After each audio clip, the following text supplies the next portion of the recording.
Dünya özünün adaqı tınıqlarida. Qiyomatning cho'ng kichik alomatlari. Avtori Doktor Muhammad Al-Arifi. Tarjima qilguvchi Sajiya tarjima mahoratini o'stirish sinfi o'quvchilari. Muharriri Doktor Abdul Aziz Rahmatullah A9. Loyihaligüchi A Aqxon. Nashr qilguvchi Sajiya Islom tadqiqot markazi. Qiyomatning alomatlari haqidagi mazmunlarni reallikqa tatbiqlashda diqqat qilishga tegishli qoidalar. Keyingi vaqtlarda qiyomatning alomatlari haqida kelgan hadislarni real turmushga tatbiqlash va bularni keskin shaklda jazmlashtirish hodisalari o'ttirg'i chiqyotidi. Shunga men bu vaqtda kelgan bir qator qoida prinsiplarni bayon qilib qo'ymoqchiman. Birinchi qoida. Shariat bizdan qiyomatning alomatlari haqida kelgan hadislarni cho'qim reallikqa tatbiqlashimizni talab qilmaydi. İnsanlar jimi sezgilarini ishqa solib bo'lsa-mu, o'zlarining buguni va kundalik hayotiga doir mazmunlarga alohida ahamiyat berishga odatlangan. Bo'libmi o'zlarining o'tmishiga ancha qiziqib ketmaydigan, keyingilar texmi shundaq. Shunglashqa ular o'zlari yashab o'tgan davrning hodisalarini cho'ng biladi va uni ko'ptirib hayajonlanadi. Xuddi shoirning yig'lagan edim datlab bir zamonlardan, qayerdasan amdilikda yig'ladim sana deb aytganidek, ko'z oldidagi kichik hodisalarni o'tmishdagi zo'r voqealardan cho'ng bilib oladi. Bir qism tadqiqotchilar ba'zida tarixda g'oyat zo'r voqealar o'tgan bo'lishiga qaramay, qiyomatning alomatlari va dastlabki ishoratlar haqidagi mazmunlarni o'zining ko'rgan va anglaganlariga tatbiqlab boqadigan bo'lib, amaliyotda bu ularning bir bo'lsa, ashu alomatlarni to'g'ri tushunolmaganligidan yoki bu vaqtdagi bayonlarning haqiqatini bilmaganlikdan kelib chiqadi. Xuddi Umar raziyallohu anhuning payg'ambar sallallohu alayhi va sallam bar yerda Ibn Sayyadni Dajjal shu deb ijtihod qilganidek, taqvodor ahli ilmlarning qiyomatning alomatlari va uning tatbiqotlari haqida ijtihod qilishi joiz masaladir. Chunki payg'ambar sallallohu alayhi va sallam Umarning yuqorqi ijtihodi bo'yicha aytganlarni rad qilmagan. Ammo bu xil ijtihod navoda musulmonlar sepining bo'linishini keltirib chiqaradigan ijtihod bo'lib qolsa, yoki shar'iy dalillashdagi agashma ijtihod bayonlarga va yoki atrofli dalillab chiqishga kerak bo'lgan doiradagi ijtihod bo'lib qolsa, buning cheklanishi va to'silishi zarur. Faqat dalil bilan isbotlangan bo'lsa, bu yuqorqilardan mustasnodir. Masalan, urush jidalga, fitnaga, birovning obro'yiga chaqilishni yo'lliq sanashqa va yoki sapning birligini parchalashga ilib boradigan ijtihodlarga o'xshash. Mana bu xil ijtihodlar bilan dalillangan alomatlar vahiydan mustaqil dalil bilan isbotlanmagan ahvolda uni amaliyotga tatbiqlashga urinish joiz emas. Bir qism tadqiqotchilar o'tmish va hozirda yuz bergan tarixni bir-birlab statistika qilishga to'liq hirismen keladi. Ular bir qator hadislar bilan kelgusiga aloqador ish va alomatlar xabar berilgan hadislarni real voqea hodisalarga tatbiqlash vazifasini o'ziga yuklab oladi. Alayliq ulardan biri masalan uzoq qolmay Iroq zaminiga biror chorak ochliqmi, biror dirhammi keltirilmaydi degan xabarni o'qib oladi-da, buni 1990-yillarda Amerika tarafidan Iroqqa yurgizilgan embargo qilish hodisasiga bog'lab, uni qiyomatning alomati deyishga boshlaydi. Gerçi buni navoda kuchlik ehtimol deb qaragan taqdirdami, hadislarni bu xil usulda real hayotga tatbiqlash bir qism nuqson va tutamsizliklarga yo'l qo'yganlik bo'libmi, yuqoridagi usul bo'yicha jazmlashtirish shaklida tatbiqlanganda shundoq bo'ladi. Buningdanmi ig'irroqi, ba'zi olimlarning bir qism hadislariga asoslanib turib, dunyoning umrini muayyanlashtirib aytgan so'zlaridir. Ulardan ba'zilari dunyoning umri 900 yil desa, yana ba'zilari 1000 yil deyishgan. Bu xil qarash bilan mashhur bo'lganlar ichida Imom Suyuti va Imom Saxaviy qatorliqlar ham bor. Demak, paloni alomat mundaq yillari aniq yuz berib bo'lgan deb keskinlashtirib aytish shu alomatga qarata ro'shan va pokitga to'yingan shar'iy asos bo'lmagan ahvolda qat'iy durust bo'lmaydi. Masalan, buningga Mahdi haqidagi hadislarni muayyan shaxslarga tatbiqlab turib, palonchi Mahdi bo'ladi deb jazmlashtirish hodisalari va buningga ergishib fitnalarning o'ttiriga chiqishi, qon to'kish va hukumatga isyon ko'tarish qatorliq fojialarning maydoniga kelishi qatorliqlar misol bo'la oladi. Bu vaqtda yozilgan bir qism asarlarda tuvandagidek bayonlar kelgan. Qiyomatning siri nomli kitobning avtori Mahdi haqida tuvandikicha yozadi. Mahdi o'ttiriga chiqishdan avval Eronning raisligi Dajjalning qo'liga o'tadi. Uning ismi Muhammad Xotimi, taxallusi Ayatullah Gurbachovdir. Yana bir aylan oxir zamonda intizorlik bilan kutiladigan Mahdining Iroqning sobiq raisi Saddam Husayn ekanligini keskin bayon qilsa, Armageddon degan kitobning avtori Amin Muhammad Jamal hadisda tilga olingan Sufyanining Iroqning sobiq raisi Saddam Husayn ekanligini jazmlashtirdi. Yana biri Sufyanini Iordaniyaning sobiq podshohi Al-Husayn deb jar solgan. Amaliyotda bu xil da'volarda jazmlashtirishning o'zi xato. Ammo bu xil masalalarda muayyan bir voqelikka qarata hadisda kelgan alomatlarni o'p-ochiq ishoratlaydigan alomatlar ko'rilgan bo'lsa, bundaq ahvolda uni konkret tatbiqlash tamoman mumkin albatta. Navoda ahvol do'q qolmagan tarzda aniqlashsa, u chaqda aloqador hadislarni uningga yoki uningdan boshqa o'xshashligi bor hadislarga va yoki uningdanmi bakrak aniqlashib qolgan hadislarga tatbiqlash mumkin. Mana bu xil shaklda tatbiqlansa kerak yo'q. Masalan, Imom Muslim Asma binti Abu Bakr radhiyallohu anhumadan uning o'g'li Abdullah ibn Zubayr radhiyallohu anhumaning o'ltirilish qissasida rivoyat qilgan hadisi buning misollaridandir. 1. Asma radhiyallohu anha o'g'li Abdullahni o'ltirgan qo'shinga rahbarlik qilgan Hajjaj ibn Yusuf as-Saqafiyga tuvandikicha xitob qildi. Jazmanki payg'ambar sallallohu alayhi vasallam bizga Saqifdan bir kazzab va bir qonxo'rning chiqadiganligi haqida so'zlab bergan. Kazzab chiqib bo'ldi.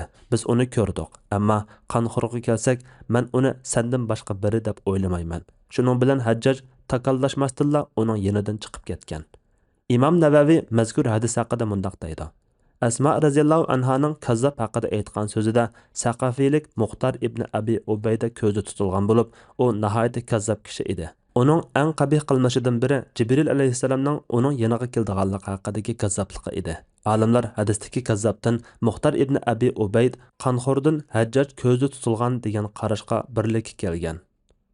2.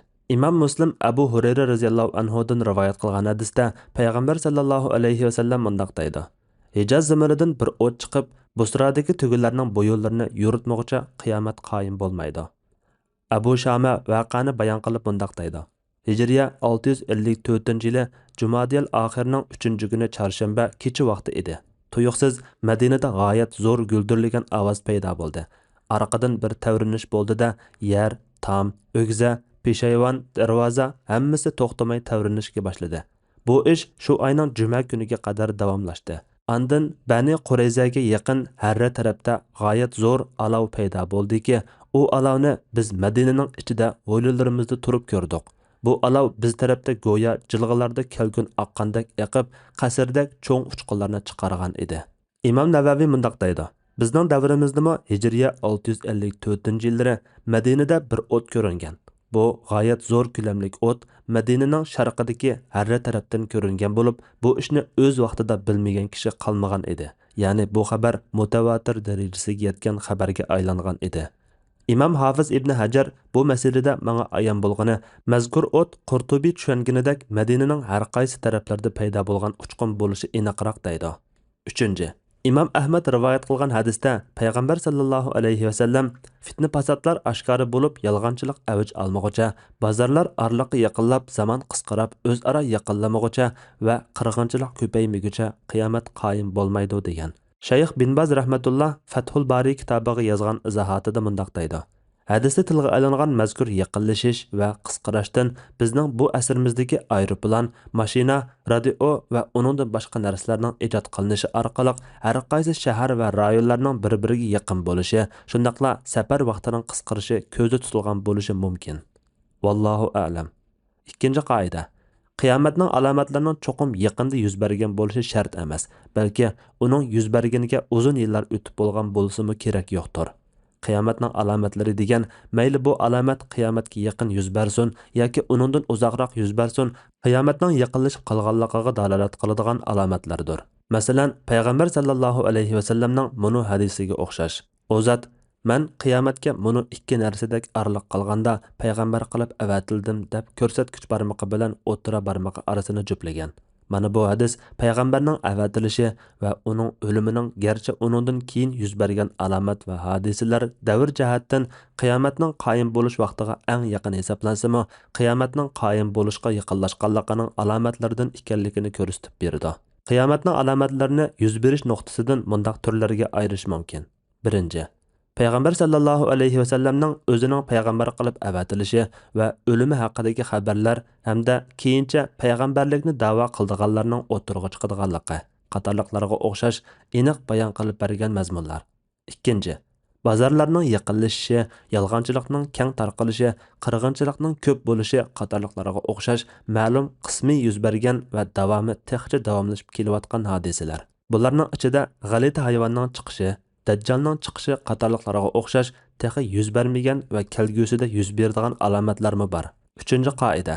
Qiyomatga aloqador hadislarni reallikqa xato tatbiqlash xatarlik oqibatlarni olib keladi. Bulardan birinchi, ilmsiz va bilmay qarasiga so'zlash.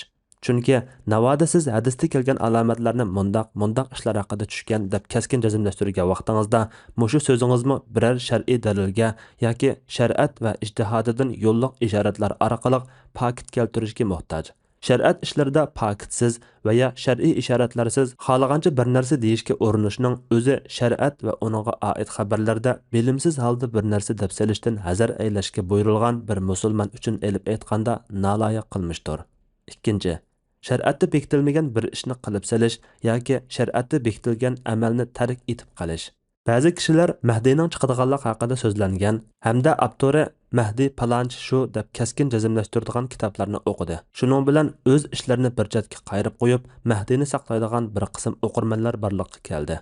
Ulardan bir qismi kelgusidagi shu yillarga va urush jangi tayyorlik qilib, at va qurol yaroqlarni sotib olsa, yana bir qismlari Dajjal chiqishga 2 yochoq miqdori yoki uningdan az vaqt qoldi degan gapga asosan o'ylanish, oila qurish qatorliq ishlarni va shuningga o'xshagan nurg'un ishlarni tark etdi. Uchinchi, Allah va uning elchisini yolg'onga chiqarishdek cho'ng buzg'unchiliklarga yo'l ochib berish. Masalan, biri Mahdiydan maqsad paloni kishi shu deb jazmlashtirib, keyin qarasa o'ylaganining aksi chiqsa, bumi shu kishining Mahdiy hadislarini yolg'onga chiqarishiga elib boradi. Undan boshqa yana reallikqa to'g'ri tatbiqlanganligiga ishonch qilg'ili bo'lmaydigan boshqa alomatlarni jazm qilishmi o'xshashla yuqorqidek oqibatni keltirib chiqaradi. Qiyomatning alomatlarini qismga ayirish. Qiyomatning alomatlari 2 qismga bo'linadi. Birinchi qism kichik alomatlar. Bu turdagi alomatlar yana 2 turga bo'linadi. Birinchi yuz berib bo'lgan alomatlar. Bu turdagi alomatlar maydonga kelib tugab bo'lgan alomatlar bo'lib, bu alomatlar yuz bergan vaqtning qiyomat qoyim bo'lish vaqtiga yiroq bo'lganligi uchun kichik alomatlar turiga tavadir. Masalan, Muhammad sallallohu alayhi va sallamning payg'ambar qilib avatilishi, oyning yerilishi, Madinada o'tning ko'rinishi qatorliqlarga o'xshash. Ikkinchi, yuz berayotgan alomatlar. Bu turdagi alomatlar maydonga kelgan, ammo kemaymasdan ko'payib mengayotgan alomatlar bo'lib, bumi o'xshashla kichik alomatlar turiga tava. Masalan, dedakning o'z xo'jayinini tug'ishi, yalang oyoq podachilarning bino solishda baslashishi, payg'ambarlikni da'vo qiladigan 30chi kazzobning chiqishi qatorliqlarga o'xshash. Ikkinchi qism cho'ng alomatlar. Bu turdagi alomatlar bo'lsa, yuz berib orqadan qiyomat qoyim bo'ladigan cho'ng alomatlardir. Bular dahi yuz bermagan bo'lib, bular 10dir. Huzayfa radhiyallohu anhu mundaq degan: Biz o'zaro so'zlashib turganimizda payg'ambar sallallohu alayhi va sallam kelib bizga nima deyishyapsizlar dedi. Biz qiyomat haqida so'zlashyapmiz desak, sizlar tuvandagi 10 alomatni ko'rmay turib qiyomat qoyim bo'lmaydi deb har birini tilga olib mundaq dedi. Bu alomatlar olamni tutun qoplaydiganligi, Dajjalning chiqishi, noma'lum bir hayvonning paydo bo'lishi, quyoshning mag'ribdan chiqishi, Isa alayhissalomning tushishi, Yajuj-Majujning chiqishi, mashriqda bir qatim, mag'ribda bir qatim va Arab yarim orlida bir qatim yer yutish hodisasi yuz berishi, eng oxirida Yamandan bir o't chiqib, kishilarni mahshargohga haydashi qatorliqlar. Ba'zi hadislarda yana Mahdiyning chiqishi, Ka'baning vayron qilinishi, Qur'onning zamindan ko'tarilib ketishi qatorliqlarmi tilga ilingan. Bu vaqtdagi hadislar keyin bayon qilinadi. Sajiya Islom tadqiqot markazi